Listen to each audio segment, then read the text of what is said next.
옛날 어느 마을에 황대감이라는 고위벼슬을 지낸 양반이 살았다. 대대손손 부유하게 살아온 황대감은 성품도 올곧고 인자해 주변 사람들의 덕망도 얻고 있었다.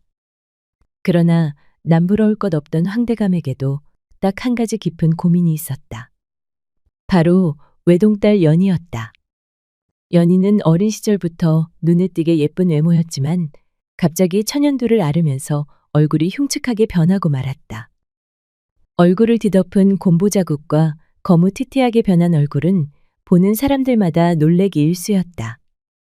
아이들은 따라다니며 곰보라 놀려댔고 사람들은 그녀를 볼 때마다 얼굴을 찌푸리며 수근거렸다. 아니, 저 처자 얼굴 좀 보기나? 그러게 말이야. 남자도 얼굴이 곰보로 변하면 쳐다보기도 싫을 터인데. 하물며 젊은 처녀가 저러니 원. 불쌍하기도 하지. 누가 저런 여자에게 장가를 들겠나? 나이가 들어서인지 황대감의 안색이 날이 갈수록 좋지 않았다. 몇 해 전 아내를 병으로 잃은 데다 자신마저 세상을 뜨면 혼자 남겨질 딸이 걱정스러웠다. 병세가 깊어지자 황대감은 서둘러 사위를 찾기로 했다. 딸과 혼인하는 자에게 전 재산을 물려주겠다고 공언했지만 선뜻 나서는 이가 없었다. 어느 날 황대감이 시름시름 앓아 누워 있는데 그 소문을 들은 이웃마을의 최영감이 찾아왔다. 대감님, 따님의 남편감을 찾으신다는 얘기를 들었습니다. 그렇긴 하다만 아직까지 나서는 사람이 없으니 내가 우리 연희 배필은 찾아주고 눈을 감아야 할 텐데. 황대감은 깊은 한숨을 내쉬며 푸념을 늘어놓았다. 딸의 걱정에 고심이 깊은 황대감을 본 최영감은 골칫덩어리 아들 천명이를 떠올렸다. 그래, 우리 아들을 이 집 딸과 혼인시키면 되겠어. 집으로 돌아온 최영감은 오랫동안 깊은 생각에 잠겼다. 비록 황대감 딸의 외모가 흉해도 혼인만 한다면 우리 아들은 평생 돈 걱정 없이 살 수 있을 거야. 최영감의 눈빛이 점점 깊어졌다. 어느새 그의 머릿속에는 이미 하나의 계획이 자리 잡고 있었다. 이건 기회야.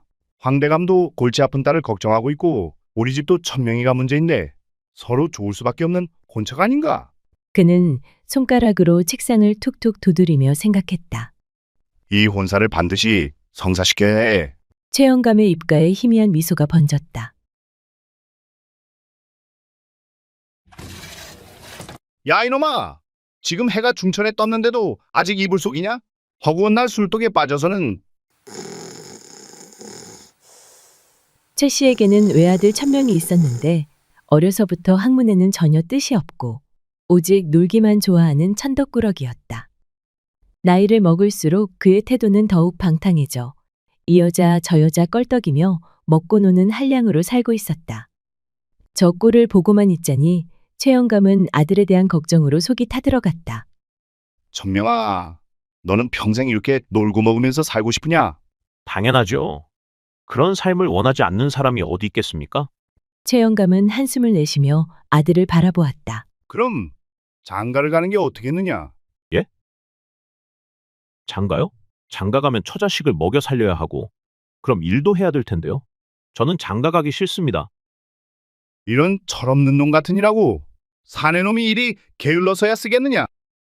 만약 내가 맺어주는 처자와 혼인만 한다면 평생 일 안 하고 먹고 살 만큼의 재산이 생긴다면 어떻겠느냐? 아니, 세상에 그런 혼처가 어디 있다고 그러십니까? 놀고 먹을 사위를 받아줄 집이 있겠어요? 그 처자 아버지가 혼인만 한다면 사위에게 전 재산을 다 물려준다 하더구나. 정말이십니까?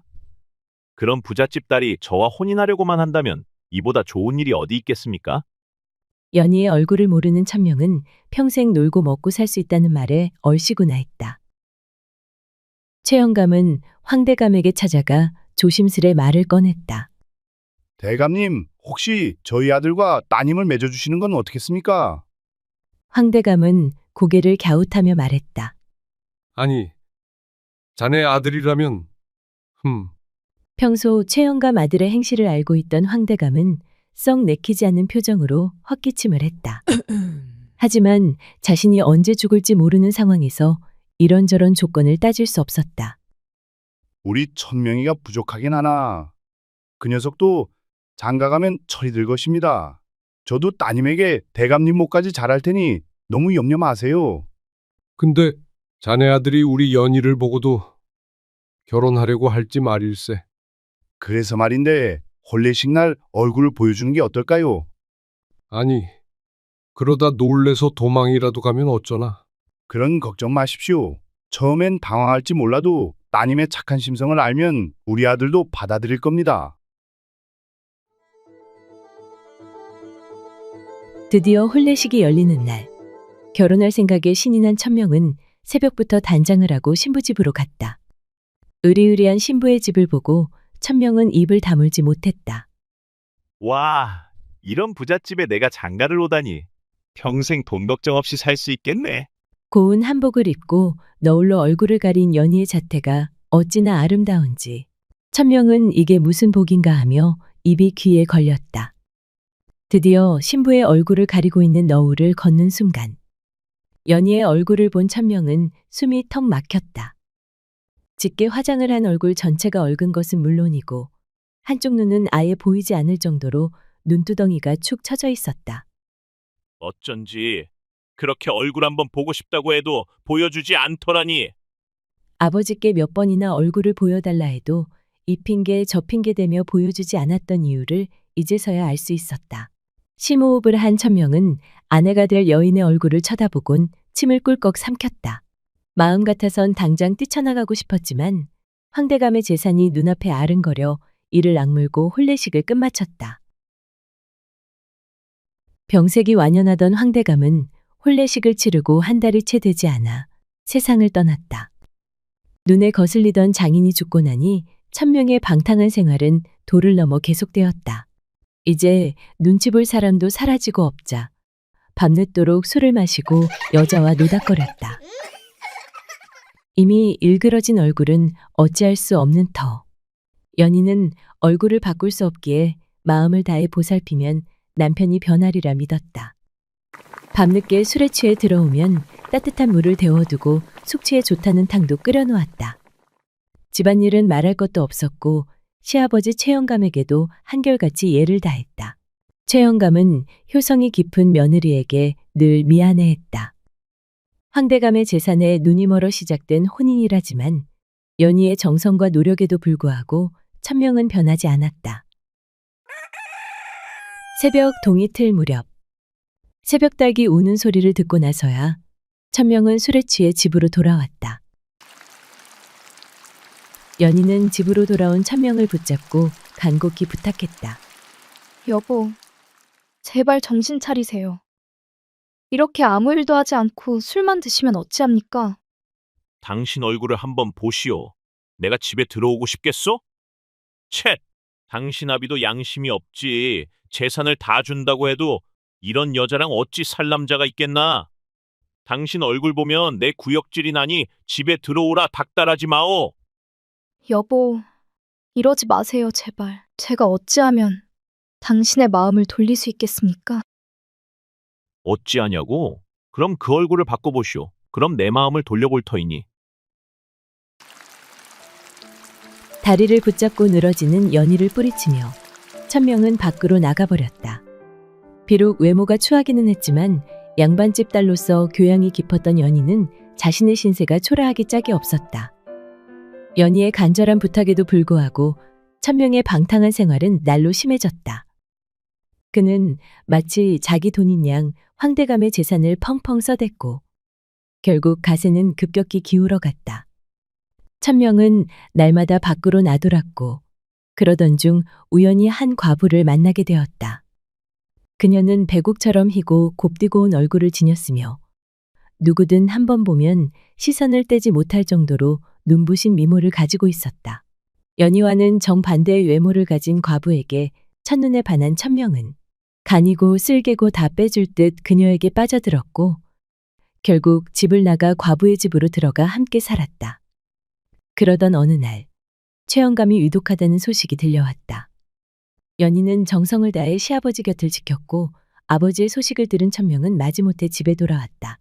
천명아, 이 아비 마지막 부탁이다. 네 아내를 소중히 해라. 안 그럼 천벌 받을 게다. 아버지, 그런 말씀 마십시오. 저는 이 여자 없어도 잘 삽니다. 그 말에 최영감은 힘겹게 한숨을 내쉬며 연희를 바라보았다. 며느리야, 미안하구나. 그렇게 말끝을 흐리며 그는 눈을 감았다.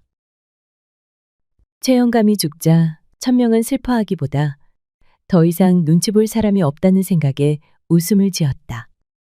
이제 아버지도 돌아가셨으니 저 옆 편네만 쫓아내면 되겠어.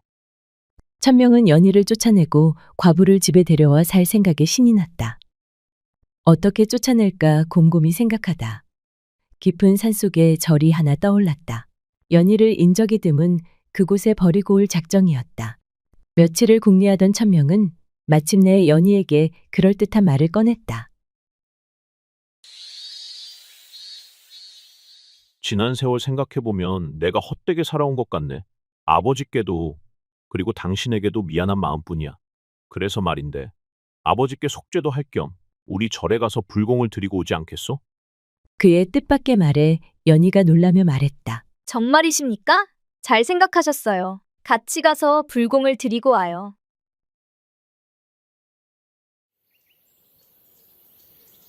며칠 후 천명은 연희를 데리고 깊은 산속의 낡은 절로 향했다.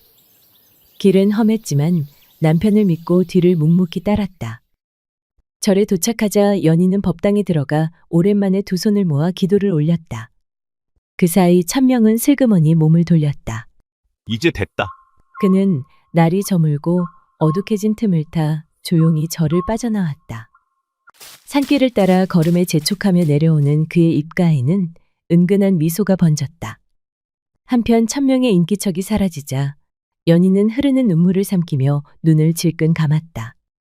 남편이 처음부터 자신을 버리려고 이곳까지 데려왔다는 것을 미리 짐작하고 있었다. 연희가 따라올까 헐레벌떡 산을 내려온 천명은 그 길로 과부를 찾아갔다. 헤헤, 이제 모든 일이 끝났어. 나랑 함께 아들, 딸 낳고 잘 살기만 하면 돼요. 과부는 천명의 손을 잡으며 미소를 지었다. 그렇게 천명은 연희를 속이고 과부와 함께 살림을 차렸다. 한편 홀로 남겨져 슬피 울고 있는 연희를 지나가던 스님이 발견하고 안타까운 마음에 그녀를 거두어 주었다. 그간 연희의 사정을 들은 스님이 한숨을 내쉬며 말했다. 저런, 너의 얼굴은 비록 아픔을 품고 있지만 너의 내면은 깨끗하고 아름답구나. 속세 인연이란 돌고 도는 법. 인연을 저버린 자는 반드시 대가를 치르게 될 것이요. 스님은 연희에게 절에서 지내며 마음을 추스리게 했다. 한편 천명은 황대감에 남은 재산을 털어 과부와 호화로운 생활을 즐기기 시작했다. 하지만 사치스러운 생활이 오래갈 리 없었다. 연희가 떠난 지 1년째 지나기도 전에 천명의 돈은 바닥을 드러냈다. 처음에 그에게 정을 쏟던 과부도 가세가 기울자 태도가 돌변했다. 이제 가진 것도 없는 주제에 감히 나와 함께 살겠다고? 있는 돈도 다 써버리고 이젠 집마저 팔게 생긴 천명은 고심이 깊어졌다. 그리고 1년 후 스님은 연희에게 비단 보자기에 싼 작은 병 하나를 건네주었다. 이젠 내가 가야 할 곳으로 가거라. 연희는 스님이 건네준 병을 들고 다시 천명의 집으로 향했다. 그러던 어느 날 잊고 있던 연희가 천명의 집 앞에 모습을 드러냈다. 아버지의 모든 재산을 빼앗고 자신을 산속에 버렸던 남편을 마주하니 분노와 배신감이 끌어올랐다. 대문 앞에 서 있는 연희를 본 천명은 화들짝 놀라며 비아냥거렸다. 아니, 아직 살아있었구나. 그간 소식도 없길래 죽었나 했지. 그의 말투에는 논란보다 실망이 먼저 스쳤다. 그러나 연희는 천명의 말에도 흔들리지 않고 차분한 목소리로 말했다. 여보, 그동안 많은 생각을 해봤습니다. 당신이 저를 싫어하는 건 다 제 얼굴 때문이었겠지요. 천명은 콧방귀를 끼며 말했다. 그걸 이제야 깨달았냐? 그래, 네 꼴을 보면 도저히 같이 살 수가 없지. 그러자 연희는 조용히 병을 꺼내며 말했다. 자, 이 약을 드시지요. 스님께서 주신 것인데 이 약을 먹으면 제 얼굴이 당신 마음에 들도록 변할지도 모릅니다. 천명은 의심의 눈초리로 그녀를 바라보며 대꾸했다. 아니, 그게 말이 되는 소리냐? 나보고 그걸 믿으라고? 스님께서 딱한 제 처지를 가엾게 보고 주신 약이니 믿으셔도 됩니다. 순간 연희의 말에 천명은 욕심이 발동했다. 혹시 정말로 미녀로 변할 수 있을지도 몰라. 천명은 약을 받아들더니 단숨에 들이켰다. 그 순간 천명의 얼굴이 타들어갈 듯 뜨거워졌다. 얼굴이 붉게 부어오르더니 곧 검게 변하고 피부가 뒤틀리며 짓무르기 시작했다. 천연두에 걸린 것처럼 얼굴이 울퉁불퉁하게 변해갔다. 으아! 이게 무슨 일이야? 천명은 얼굴을 감싸쥐고 괴로워했다. 거울을 본 그는 경악했다. 으아! 도대체 무슨 짓을 꾸민 거야? 그토록 혐오하던 곰보 자국이 이제는 자기 얼굴에 가득했다. 그러나 후회하기엔 너무 늦었다. 연희는 차가운 눈빛으로 천명을 내려다보았다. 그렇게 날 괴물 취급하고 내쫓더니 이제 내 찢겨진 마음을 알겠습니까? 과부는 천명의 흉측해진 얼굴을 보고 비명을 지르며 도망쳤고 하인들도 그를 혐오하며 모두 떠나버렸다. 결국 천명은 쓸쓸히 남겨져 거울을 부수며 통곡했다. 그날 이후 그는 얼굴을 가린 채 마을을 떠돌았지만 어디에서도 그를 받아주는 곳이 없었다. 한편 연희는 절로 돌아가 조용히 살아갔다. 스님은 독한 약초와 침술로 그녀 얼굴을 정성스레 치료했고 시간이 지나면서 연희는 예전 아름다웠던 모습을 찾을 수 있었다. 그리고 어느 날 연희는 마을에서 사람들이 모여있는 것을 보고 가던 길을 멈췄다. 호기심에 사람들 속으로 다가가자 그들 앞에선 웬 남자가 돌 하나를 베고 싸늘히 죽어 있었다. 자세히 보니 거짓골이 되어 있는 천명이었다. 얼굴은 흉측함으로 얼룩졌고 옷은 찢어져 그의 몰골은 처참했다. 마을 사람들은 혀를 찼다. 남의 얼굴을 조롱하더니 스스로 그 꼴이 되어버렸구먼. 누군가는 안쓰럽다는 듯 한숨을 쉬었지만 대다수는 차가운 시선으로 그를 외면했다. 연희는 한참 동안 천명의 시신을 바라보았다. 예전에 그날 차갑게 웃으며 자신의 얼굴을 짓밟던 남자. 그러나 이제 그는 더 이상 비웃을 입도 바라볼 눈도 없었다. 연희는 조용히 돌아섰다. 차가운 바람이 불었다. 이 마치 모든 것이 끝났다는 듯. 안녕하세요. 이야기 들려주는 새벽입니다. 이번 이야기 즐겁게 보셨나요? 연희의 가슴 아픈 이야기는 결국 인과응보로 끝이 났습니다. 앞으로도 더 흥미롭고 깊은 이야기로 찾아뵙겠습니다. 구독과 좋아요 그리고 여러분들의 소중한 의견도 남겨주세요. 그럼 다음 이야기에서 다시 만나요.